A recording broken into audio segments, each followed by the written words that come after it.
Auzubillah minasyaitonirrajim. Bismillahirrahmanirrahim. Okey, kita sambung lagi TBE exam bahagian A bab 6 iaitu perantara takaful. Okey, kita tengok apakah yang dimaksudkan dengan perantara takaful. Okey. Dalam bab ni kita nak pastikanlah yang kita memahami jenis-jenis perantara yang terdapat dalam pasaran takaful. So ada banyak ke jenis perantara takaful ni? Siapakah dia? Okey, memahami hak prinsipal dan perantara dalam kontrak prinsipal dan ejen. Okey, kita nak tahulah apa kontrak-kontrak dia dan juga kita nak menerangkan iaitu apakah etika-etika ataupun perlakuan ejen lah, apa yang boleh, apa yang tak boleh. So, kena jaga kita punya etika, kod etika kerja. So, jadi dekat dalam bab ni kita menceritakan berkenaan dengan pengantara takaful iaitu kita sebagai intermediate lah. Okey, baik. So, kita pergi satu persatu. Okey, siapakah perantara takaful? Seorang perantara takaful adalah individu yang mengusahakan untuk mendapatkan perniagaan takaful atau menjemput pelanggan berpotensi untuk memasuki kontrak. Maksudnya dia nak sign kontrak dengan pengendali takaful. Okey, pengendali takaful adalah company takaful. Kalau macam dekat sini, takaful ikhlas. Okey, kita punya perantara. Perantara itu adalah macam contoh kita ambil sampel agent. Agent dengan company dan dia adalah orang yang berkomunikate dengan klien.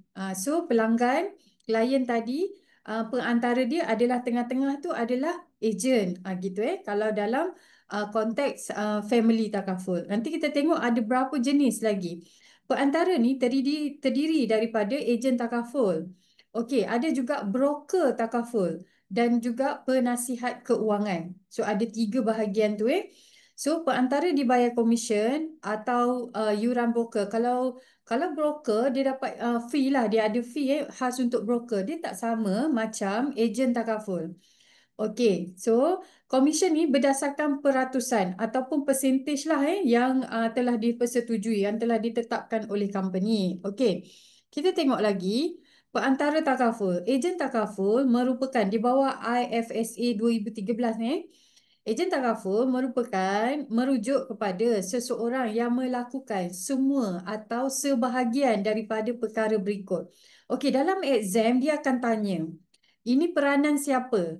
So, kat situ ini adalah peranan ejen iaitu menarik atau memperoleh cadangan. Maksudnya dia approach orang untuk dapatkan proposal untuk CJ takaful bagi pihak pengendali takaful. Pengendali takaful itu bagi pihak company. Maksudnya ejen ni yang approach people dekat luar sana untuk jadi klien dengan pengendali takaful. Ejen takaful menawarkan atau dia mengambil peranan. Peranan dia bertindak sebagai pengendali takaful dalam perundingan sijil takaful.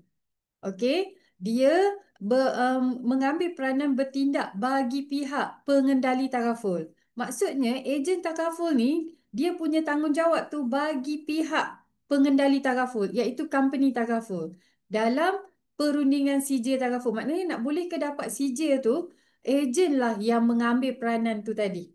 Bukan company yang pergi jumpa klien, tak, ejen. Sebelum dia jadi klien kepada company, sesebuah company, ejen lah yang menjadi pengantaranya. Okey. Melakukan tindakan lain bagi pihak pengendali takaful berkaitan dengan penerbitan, pembaharuan atau kesinambungan CJ takaful. Contoh macam ni. Pengendali takaful, company takaful, dia dah bayar upah. Dia dah bayar upah dekat ejen. Jadi ejen ni menjalankan kerja bagi pihak company. So itulah maksud dia. Kalau dia sebut tentang poin-poin ni, dia berkait dengan ejen takaful. Okey. Kita pergi lagi seterusnya. Okey, jenis-jenis pengantara pula. Selain daripada memiliki ejen takaful yang memasarkan produk pengendali takaful, pengendali juga boleh mempunyai rakan bangka takaful. Maksudnya, dekat satu-satu company takaful, adakah dia hanya ada ejen saja? Tak, tak semestinya. Dia juga ada bangka takaful. Bangka takaful ni bisnes yang dibuat contoh dekat bank. Contohlah, Company Takaful Ikhlas dia ada mengeluarkan satu produk khas untuk bank ABC jual, tapi ejen tak boleh jual. Yang itu dia panggil business banka. Okey, banka takaful. Ataupun ada produk-produk khas yang dikeluarkan, namun produk tu untuk tujuan banka sahaja. So, ejen family tak boleh jual. Gitu. Okey, sebuah pengendali bank Katarafu adalah institusi perbankan. Itulah yang mempunyai perjanjian pengedaran atau pemasaran. So dia ada dealing lah dengan company. Okey. Dalam perkongsian ini kaki tangan bank akan memasarkan produk secara langsung kepada pelanggan. Maknanya kalau katakanlah ada bank dia menjual produk-produk takaful tu mungkin daripada company takaful dari bank tu sendiri ataupun kerjasama. Gitu kerjasama. Okey, kita pergi tengok jenis-jenis perantara takaful. Takaful broker ditakrifkan sebagai seseorang yang sebagai kontraktor bebas. Okey, broker ni adalah kontraktor bebas. Dia menjalankan perniagaan broker takaful atau re-takaful. Broker ni dia macam kontraktor tau. Ah, dia pun pengantara juga. Salah seorang daripada pengantara. Okey, tugas broker ni membantu pelanggan dalam memperolehi dan memperbaharui perlindungan takaful daripada pengendali takaful. Tugas dia sama je. Dengan ejen sama, cuma lesen dia tu lesen broker. Gitu. Memberi nasihat kepada pelanggan mengenai plan takaful yang paling sesuai liputan dan temuan yang ini pun sama juga. Sama dia punya tugas dia, tanggungjawab dia dengan ejen takaful tadi. Broker mewakili kepentingan peserta potensi yang ingin memiliki plan takaful. Okey, dekat sini broker ini yang tak sama. Peranan ni tak sama dengan ejen, iaitu broker yang mewakili kepentingan peserta. Okey, tadi ejen takaful dia mewakili company, tapi broker dia yang mewakili. Maksudnya dia wakil untuk seseorang ambil plan tu, dia ambil direct dengan broker tu. Dia tak ada melalui company dan sebagainya So company broker tu. Okey. So jadi you all baca buku teks, you all tengok balik peranan setiapnya. Sebab dalam exam akan ditanya. Peranan dia akan tanya, dibagi poin-poin, dia kata ini peranan siapa? Ejen ke, broker ke, penasihat keuangan. You all kena pilih. So sayanglah kalau tak faham betul-betul, sudah rugi dah soalan dekat situ kan. Dah rugi dah mata kat situ poin. Okey, so kita tengok yang ketiga iaitu penasihat keuangan pula. Penasihat keuangan ni merujuk kepada pihak bebas yang menyediakan perkhidmatan perniagaan nasihat keuangan.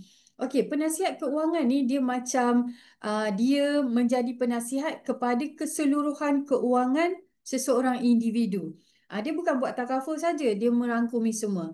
Dia buat juga orang tu, dia advise, dia jadi orang tu punya financial services dari segi pengurusan pusaka, dari segi investment, dari segi percukaian dan sebagainya keseluruhan. So penasihat keuangan ni dia analisa keperluan perancangan keuangan seseorang yang berkait dengan produk takaful. Okey, dia sarankan produk takaful yang sesuai kepada seseorang. Dia mencari produk takaful daripada pengendali takaful berlesen untuk seseorang. Maksudnya penasihat keuangan ni dia ada lesen khas juga seperti broker dan dia boleh cari beberapa produk dari company lain untuk diintroduce kepada klien. Dia boleh banyak tapi ejen hanya satu saja. Satu ejen, satu company saja. Okey.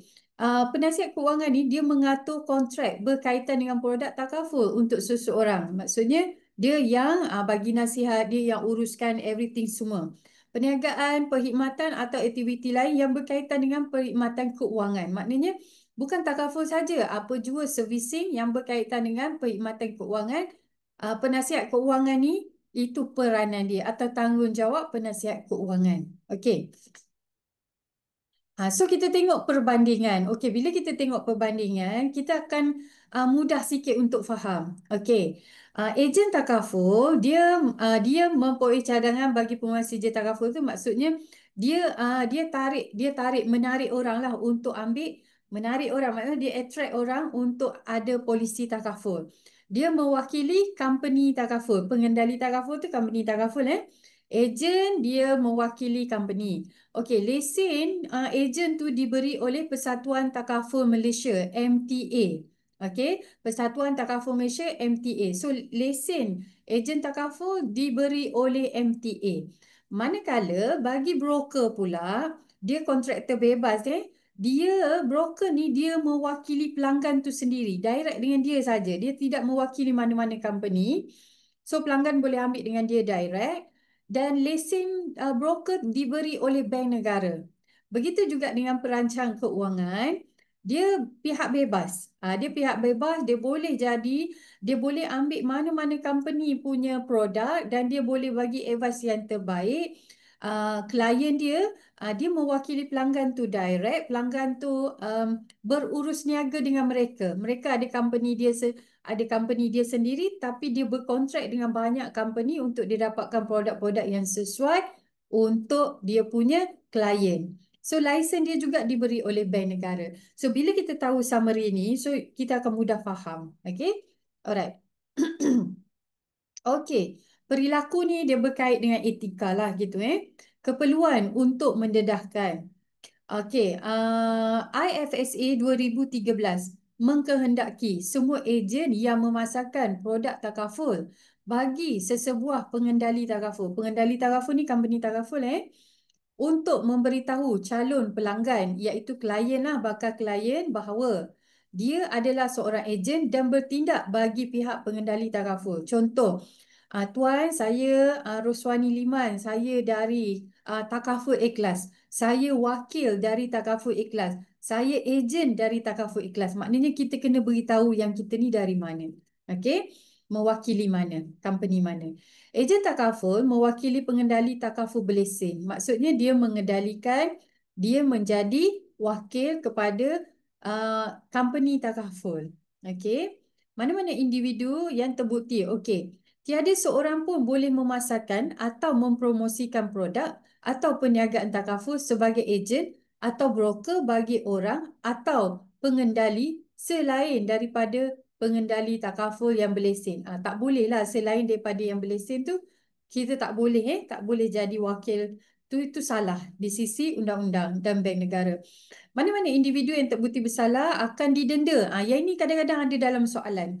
Apakah denda dia? 50 juta atau dipenjarakan tidak melebihi 10 tahun. Ini ada soalan tau.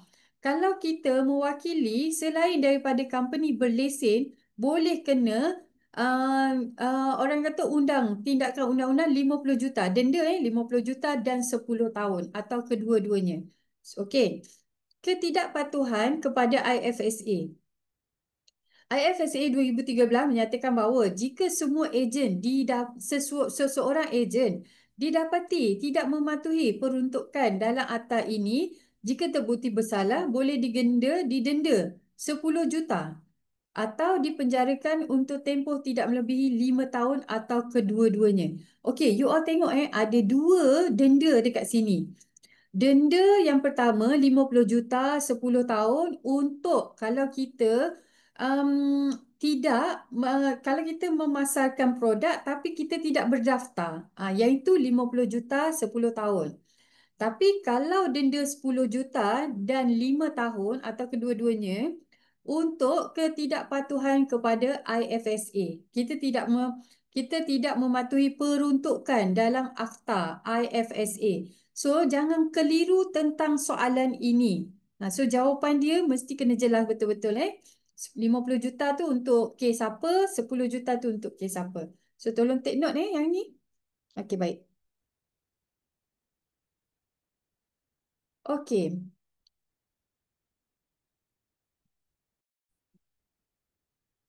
Okey, kita pergi kepada tanggungjawab umum ejen tu sendiri. Ejen tu tugas dia adalah mempromosi produk dan perkhidmatan takaful. Okey, memberikan perkhidmatan nasihat, sokongan pelanggan kepada klien, menyerahkan cadangan. Maksudnya dia dia submit quotation sorry, dia submit proposal, borang cadangan ataupun permohonan kepada prinsipal. Prinsipal ni company takaful. ataupun takaful operator. Gitu Lepas tu dia menyedarkan masyarakat, memberi kesedaran kepada masyarakat tentang produk-produk ataupun perkhidmatan takaful. So kerja ejen ni kita sentiasa memberi awareness, okey. Menjalin hubungan baik dengan pelanggan sedia ada dan bakal pelanggan. Okey, mengetahui perkembangan dan keadaan pasaran untuk membimbing pelanggan secara sewajarnya. Maksudnya dia kena alert lah, dia kena relevan agar dapat memberi input yang baik betul, dapat menjalankan tanggungjawab, amanah, jujur dan sebagainya kepada pelanggan. Okey, baik. So kita pergi seterusnya. Okey, tanggungjawab khusus ejen tu, tanggungjawab khusus seseorang ejen kepada pengendali takaful. Okey, ingat pengendali takaful, syarikat takaful, takaful operator adalah benda yang sama, iaitu company takaful. Okey. Mematuhi arahan prinsipal. Prinsipal pun sama, prinsipal tu adalah pengendali takaful. Tolong take note Okey. Melaksanakan kewajipan dengan penuh tertib, kemahiran yang sewajarnya dalam menjalankan hubungan dengan company takaful, melaksanakan sendiri tugas-tugas yang diperlukan di bawah kontrak dan tidak mewakilkan sebarang tugas kepada orang lain. Contohnya, tugas ejen dia ada lesen dia yang tersendiri. Jadi dia tak boleh suruh contohnya staff dia ke, ataupun dia tak boleh suruh suami ada lesen tapi dia suruh isteri dia yang mempromosikan. Tak boleh, itu salah Itu salah. Okey. So, oh, sekejap, dia terhang sekejap. Okey, kalau kita tengok tadi kita tak boleh wakilkan orang lain yang tak ada lesen untuk promote tentang takaful bagi pihak kita dan sebagainya. Tak boleh, hanya orang yang ada lesen sahaja. Okey, ejen juga bertindak dengan itikat baik dan semua dalam semua urusan dengan prinsipal. Maksudnya kena berhubungan baiklah, berurusan dengan baik. Mengemukakan laporan bagi semua wang yang diterima oleh ejen bagi pihak prinsipal. Broker dikendaki oleh kod amalan profesional mereka untuk memisahkan wang pelanggan daripada wang mereka sendiri. Okey. Tanggungjawab khusus seorang ejen kepada pengendali takaful, maksudnya ejen tak boleh tahu guna duit klien. Maksudnya klien bayar dekat dia, dia guna dulu. Itu salah, memang salah etika. Boleh kena tarik kita punya lesen tu tadi lesen kita boleh kena tarik dan tak boleh lagi nak buat perniagaan ni dah. Lesen kena revoke gitu. Broker pun sama, walaupun kita bayar dekat broker tapi mereka perlu ada report lah, ending dia, financial ending dia mesti kena ada report yang telus gitu. Okey. Hak seorang ejen, apa hak seorang ejen Hak yang paling penting bagi ejen adalah untuk menerima bayaran. Bila orang kata, engkau jadi ejen nak dapatkan income, nak dapat apa? Nak dapat commission je. Memang dia bekerja untuk dapat bayaran. Itu hak dia. Okey. Bagi perkhidmatan yang disediakan dalam bentuk commission ataupun yuran. So, orang lain tak boleh pertikaikan hak ejen sebab itu kerja dia. Okey. Ejen juga berhak untuk mendapat pembayaran balik bagi wang yang telah dikeluarkan dengan kebenaran jelas daripada prinsipal dalam batasan yang boleh diterima. Contohlah, mungkin ada benda-benda yang kita dahulukan. Macam dulu ejen bayar untuk medical report dan sebagainya, so dia boleh claim balik. Namun sekarang dah ada PDPA, klien kena bayar sendiri. Ini contoh saja, dalam exam mungkin dia tak tanya macam tu. Yang ini just sekadar knowledge. Maksudnya ada benda-benda yang ejen keluarkan, so dia boleh refund balik lah. Ejen mempunyai hak untuk melaksanakan tugasnya dengan cara yang dianggapnya sesuai. So ejen selagi dia tidak membatasi etika atau salah laku dalam bekerja tu, selagi itulah tak ada masalah. Dia boleh berkreativiti masing-masing. Beliau berhak menolak sebarang percubaan oleh prinsipal untuk mengawal cara kerjanya. Maksudnya kalau dia ada hak lah untuk diri dia sendirilah Kalau benda tu salah, dia boleh menolak dengan cara yang baik kalau dia tak nak buat. Dan dia tahu benda tu salah dan dia tak boleh buat, dia boleh tolak dengan baik.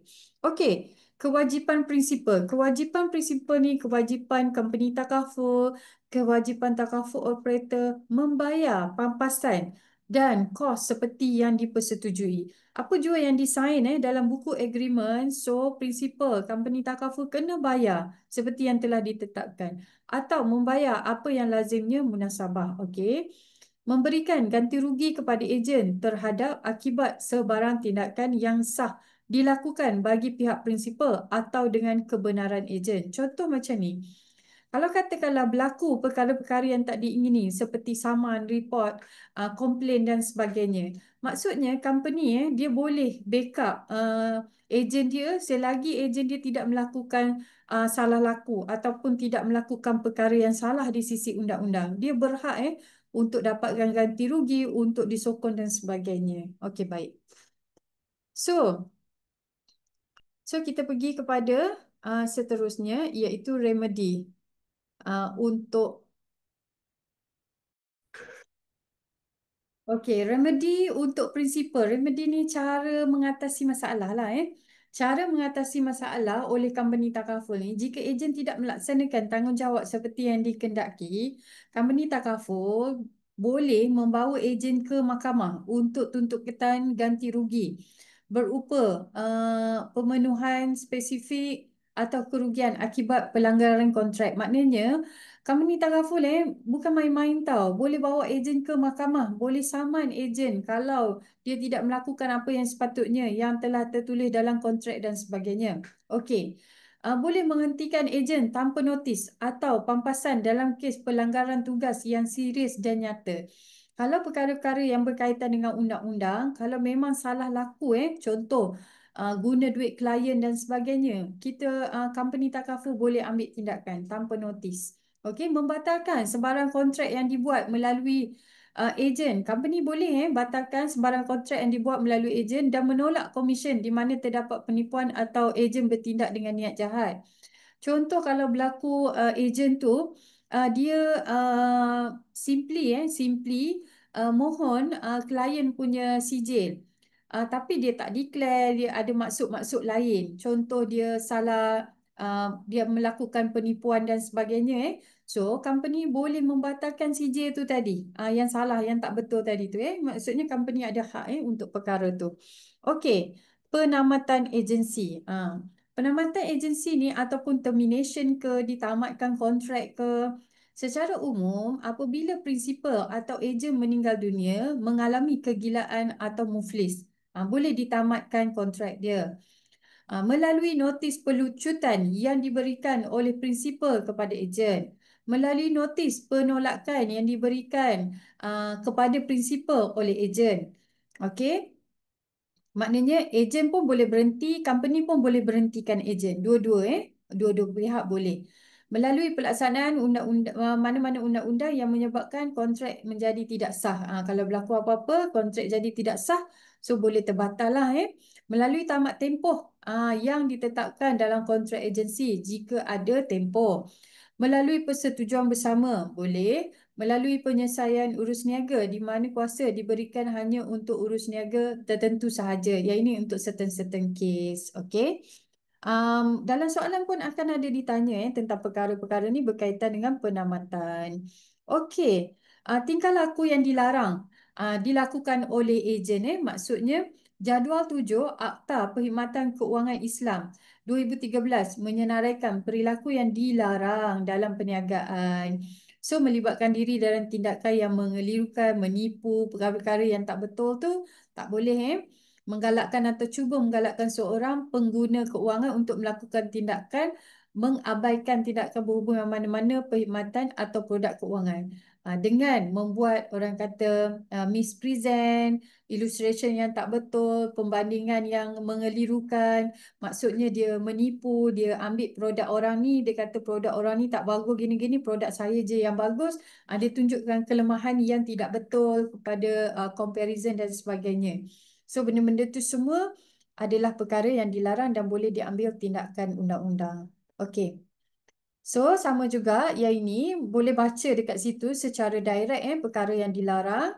Okey, seterusnya you all baca perkara yang dilarang ni sebab yang ini dia straight saja. So, akan ada satu dua soalan berkenaan dengan topik ni. So, tolong baca sampai habis. Okey, selain daripada tu, hmm, okey, kita pergi kepada yang ini tadi, yang dilarang tu kita pergi laju lah, kan? Laju je. Okey, terlibat dalam tindakan tu, mengajak atau cuba mengajak seorang keuangan melakukan tindakan atau perkara-perkara yang tidak sepatutnya. Dia tipu illustration, dia tipu presentation, dia buat sesuatu yang fakta material secara tidak jujur. Contoh dia buat flyers yang promote yang kakao tapi sepatutnya tak seperti itu. Dia kata murah tapi dia hanya menipu saja dekat bahagian contoh proposal, quotation dan sebagainya. Okey, lain melakukan tekanan, pengaruh yang tidak wajar, menggunakan atau mengancam untuk menggunakan gangguan paksaan. Dia push orang, dia push prospek, dia push klien kan. Secara sebarangan, sembrono dan sebagainya. So boleh kena ambil tindakan. Pembayaran untuk mana-mana perkhidmatan atau ni oleh pengguna keuangan. Maksudnya dia menggunakan paksaan untuk bayar. Contoh, oh saya dah share quotation ni, you kena bayar. You kena upah itu ini. Benda-benda macam tu adalah salah. Okey, lagi yang ni semua boleh baca direct lah menggunakan tekanan yang tak sepatutnya push orang lah bersekongkol dengan orang lain. Berkait juga dengan dia bersekongkol untuk orang kata dalam duit yang tak bersih iaitu dalam pengurusan anti money laundering pun boleh dikenakan tindakan juga. Contoh klien tu ataupun prospek tu dia ada buat bisnes yang salah, bisnes penggubalan wang haram. Contoh ada judi ke apa semua kan, bisnes yang tak patuh syariah ke, ataupun dia nak bersihkan duit dia. Dia nak bersihkan duit dia, dia masuk sekejap dalam company takaful dengan tujuan nak cuci duit lah. Yang tu pun salah kalau ejen bersekongkol. So itu dia. Alright. So, bab 6 berkaitan dengan perantara takaful sangat strict saja dia punya topik ni. So, boleh baca, perlu baca sebab dia ada soalan untuk exam. Okey, itu saja. Terima kasih.